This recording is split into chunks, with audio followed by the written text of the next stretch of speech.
How to be a better high school teacher. So, first of all, if you are trying to improve as a teacher, at me being a student, I'm really grateful for that because I think a lot of teachers don't really care about improving their teaching skills, even though teaching is literally a skill. And I think it's important for teachers also to be trying to improve themselves as a teacher. Yeah, so first, I'll be going over some general tips, which, if you take only one thing from this video, just do everything that I'm going to say in the general tips, because that can be applied to all the subjects. And then I also have some specific tips for math, chemistry, biology, physics, English, and French, which are just the main subjects, I would say, as a high school student. But if you take only one thing from this video, I hope it is my general tips because every teacher can apply this.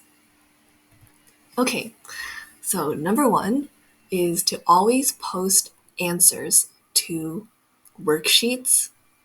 For example, like if you're, this is just an example, if you're a math teacher and you give a worksheet, or physics teacher or chemistry teacher, like you know how you need to give the students some practice problems to do, always post the answers because it's so frustrating as a student if you're not sure if you did something right or not, and then you don't have the answers. So then you have to ask the teacher every time for each question because we need to know if we got it right or not. I think it makes sense as a teacher if you post the answers so students can always check their work. And yes, I think students will be really grateful if you do that. Number two, always review the tests after you give them back. As students,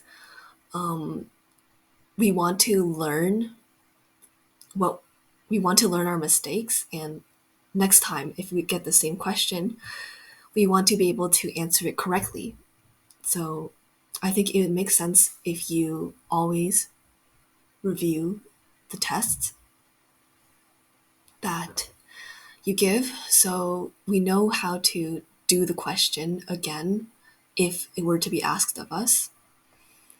And next is something that is really important to me and also really important to a lot of other students as well. I think a lot of teachers don't know how to make a test. Like, as a student, you want you want to be in the mindset where it's like, I've studied everything I can. Like, if I try my hardest, I can get every single question right on the test. And I think that's fair because you want your students to succeed, right? You want them to know how to do all the questions on the test. So I really want to emphasize making the test fair, okay? So that means putting things that you have taught in class on the test. Try your best not to put things that you haven't taught. Try your best not to put things that are too different from homework questions because that is unfair, I think. Because that means only a few people in the class can get it, and there's no way for students to prepare for this type of test if they don't know what kind of questions are going to be on the test. As students, we're trying to learn the course material. So I think it's fair if the type of problem questions you want to give on the test, you should give a lot of practice questions like that. So then we are able to solve those questions. It doesn't mean you have to give us exactly the same questions on the worksheet as on the test, but they should be very similar because as students, we want to succeed. We want to learn how to do the questions. So please make the test fair. Number four, this is especially important for math, math and physics, I would say, because those kind of have pretty, like, it takes time for students to understand things. And I know my physics teacher spoke really fast, and I think what would really help for physics and math is to speak slowly and clearly. Emphasis on slow, because when you're learning something new for the first time, it takes time for you to absorb it. So the silences in between your talking is when the student will absorb the information if it's something new. So if you speak slowly, I think that would really help. That would really help. And next is to post proper review material. This is especially important for exams because, for the whole course, you can't possibly put everything that we learned, like every specific thing that we learned during the course on the exam. Like you have to pick and choose what is more important. So for the review material, please don't put anything that you will not be testing on the exam on the review material, because during exam season, it's really busy for us students. And what we really would appreciate is if you focus on what is essential. So we're not wasting our time, studying something that will not be on the exam. So please only put what is going to be on the exam on the review material. Number 6 is very important. And this is what I realized while I was a math student in math class. When a student is asking something to the teacher, sometimes as a teacher, you just want to just blab on about everything you think is going to help the student. But what you actually haven't done is you haven't listened to what the student actually needs. Because sometimes if you're a teacher and you just keep talking, first of all, you might have already answered the question, but now you're just talking about things that the student already knows, or you're talking about something that's slightly related to what the student asked, but it's not exactly what the student asked. So the student will still not understand what is going on. So if you're a teacher and a student asks you a question, please be patient, listen until the student is done, and ask the student if you don't understand their question instead of just trying to answer something that they haven't asked. And number 7 is to have group seating as much as possible, especially just have group seating as much as possible. I know in my school for biology and chemistry, it wasn't very convenient for that to work just because the desks were connected to the chair. But as much as you can, um, oh, as much as you can, try to have group seating, because a lot of things, a lot of students have this worry that they're not sure if they can make friends in a class, or they want to make friends in a class. And just saying that, I'm just saying from personal experience and my friends' experience that having friends in the same class as you can really make a huge difference in the overall impression and how, like, if they have a positive view on the class. So I think having group seating will just encourage people to ask around for help instead of just going on the internet and searching it up.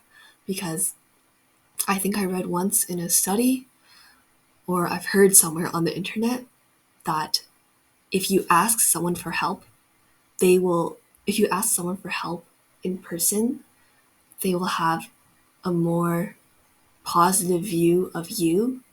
And I think just having group seating will help encourage people to talk together more, and this can just have a better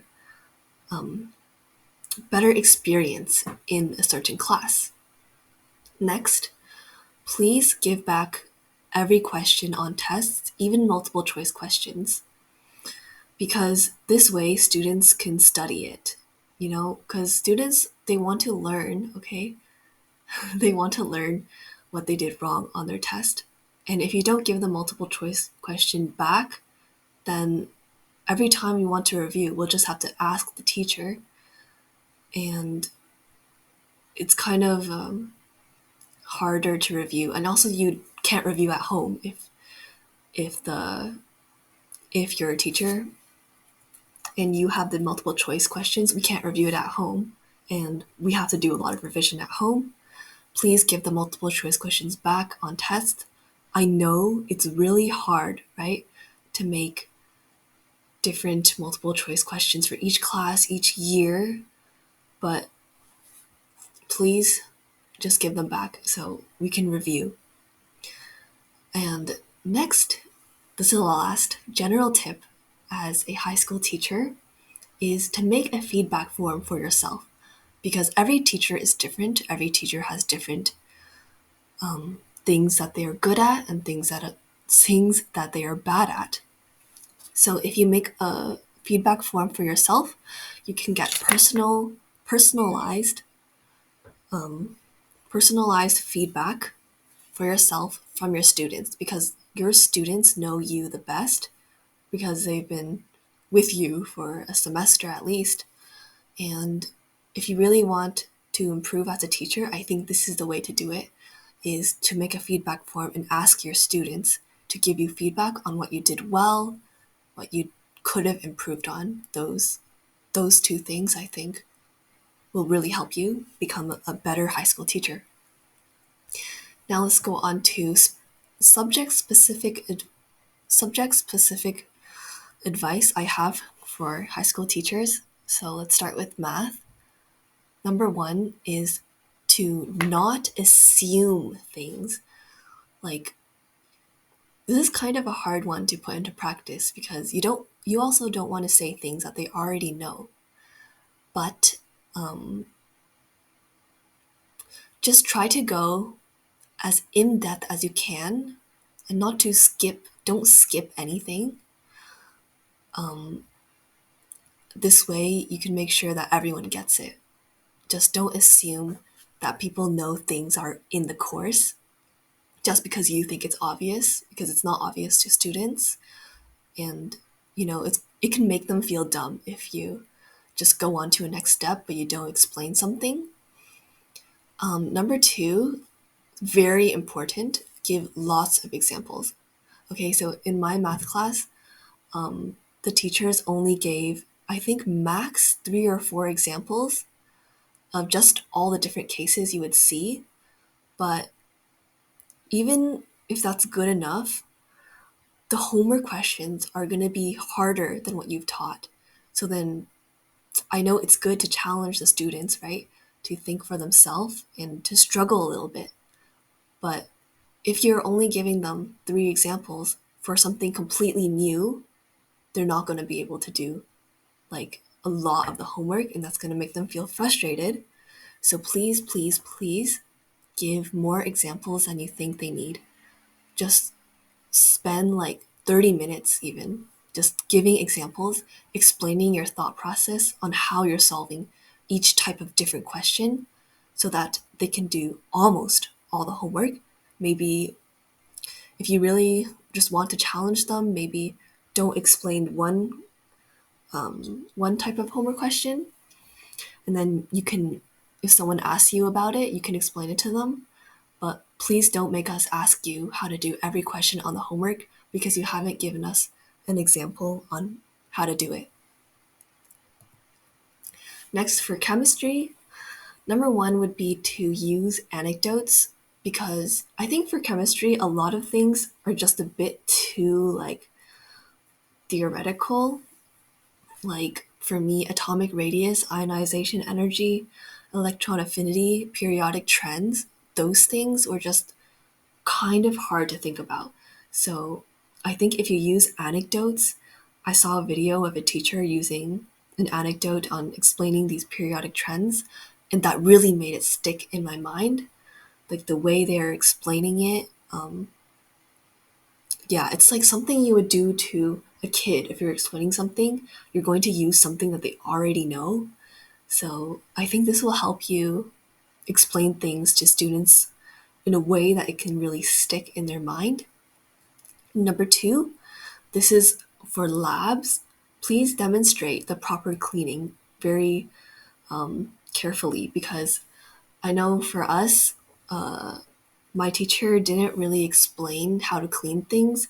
She just said like, oh, make sure to like rinse this, but not really in depth. We're like, oh, should we use, which type of soap should we use? Because there's two soaps on the sink.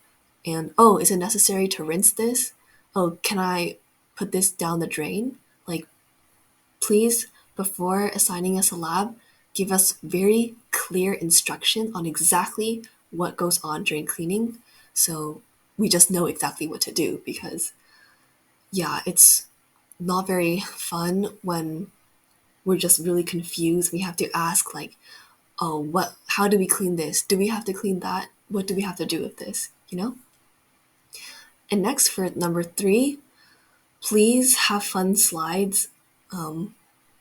My teacher had kind of boring slides, and it was kind of hard to pay attention. So yeah, I think just having fun slides is really going to help.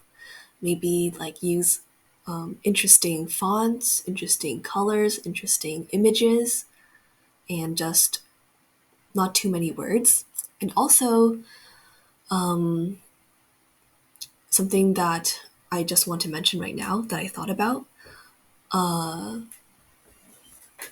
something that can help in teaching these kind of subjects, math, chemistry, science, those, is having a iPad or a tablet that you can connect to the projector, and that will project the image of what is on your tablet onto the whiteboard instead of writing on the whiteboard. Because as a student, if you're sitting there and then you're writing things on the whiteboard, but you're blocking it because you're a human, so you're blocking what you're writing, and we only get like a few words here and there, and then it's just more efficient. Like, you'll save a lot of time if you have a tablet that you can connect to the projector. So when you're writing the notes, we can write it as well in real time and not have to stare at your back and wait for you to get out of the way so we can write down our notes. Next, for biology, teach what is essential, okay? Because for biology, there's just so many things that we have to know, but in fact, we don't really have to know everything for what's on the test. So I would suggest, for biology, it might make it more fun if you're not only teaching what is essential. So you can do that. You can teach like what is also not essential if it's really fun and you think it's going to help the student. But make sure that every student knows what absolutely they have to know, and be really clear on that. So we don't have to just kind of guess like, oh, do we have to know this? I don't know. And it just gets a bit confusing. So especially for tests, be very clear what is essential. What do we have to know? What do we not have to know? So we don't have to waste our time studying for things that we don't essentially have to know for our test. And next, try not to show videos, because I fall asleep in them and a lot of other students fall asleep in them. High school students probably don't get, a lot of them don't get enough sleep. And if you show them a video, they're either gonna zone out, or they're gonna sleep, or maybe they'll actually pay attention to the video and understand what's going on. But I just want to say that most students, they're just going to sleep or zone out. So try to explain things yourself. That's a much better use of class time, I think. And now for physics. Number one, take your time to explain concepts. Please do not rush through something that is new. this goes hand in hand with speak slowly and clearly. If it's new, we don't want you to be rushing, like, oh, I need you guys to have time to do the homework during class time, so I'm just going to explain this as fast as I can, because really, these concepts are really challenging, and it's not about you, it's about the student. So even if they have less time to do their homework, if they understand the concept because you took your time to explain it carefully, very slowly, and very clearly, I think students will appreciate that. And same with math. Please give lots of examples so we know how to do the homework questions, okay?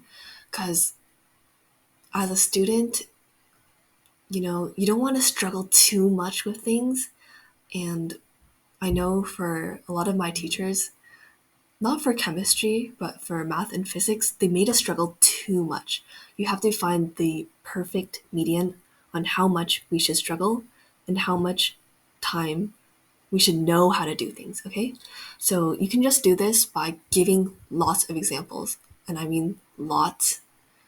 I'm sure your students will appreciate this because they'll be doing the homework and they're like, oh, okay, I can do this because you gave them an example that was similar to that.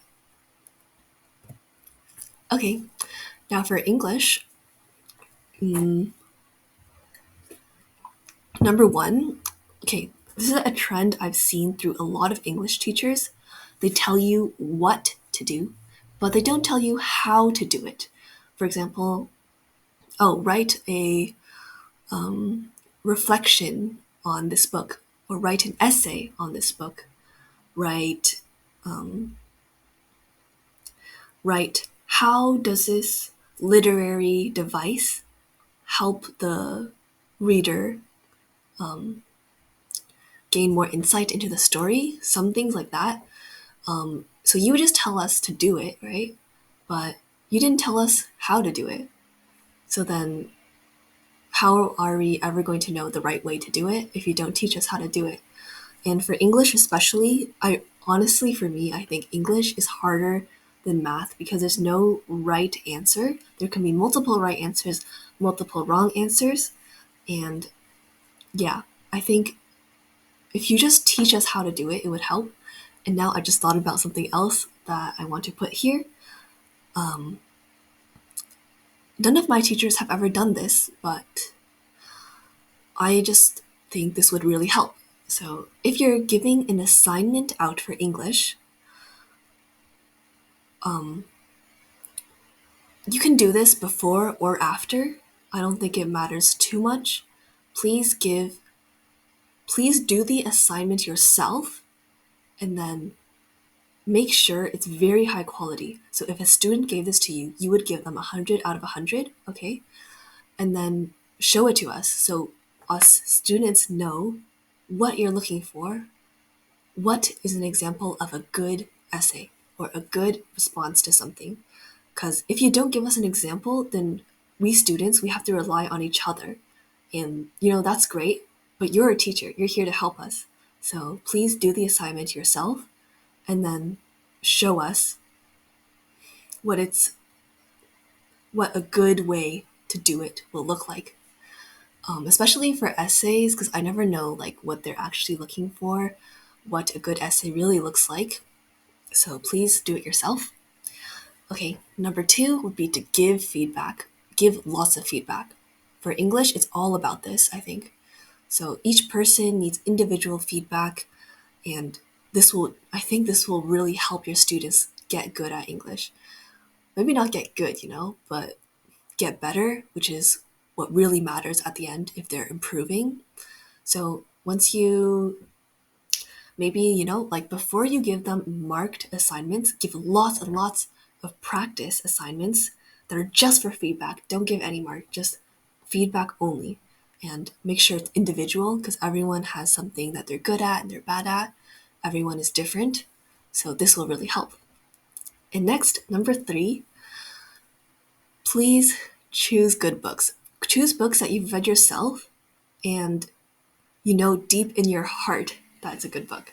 Because us high school students, we don't, I think maybe a few of us actually do like reading, but a lot of us don't have that good impression on books. So if you want them to write an essay on it, can you at least choose a good book for it?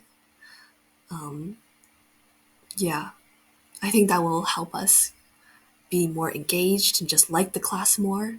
Please give us a good book to read. And last but not least, French.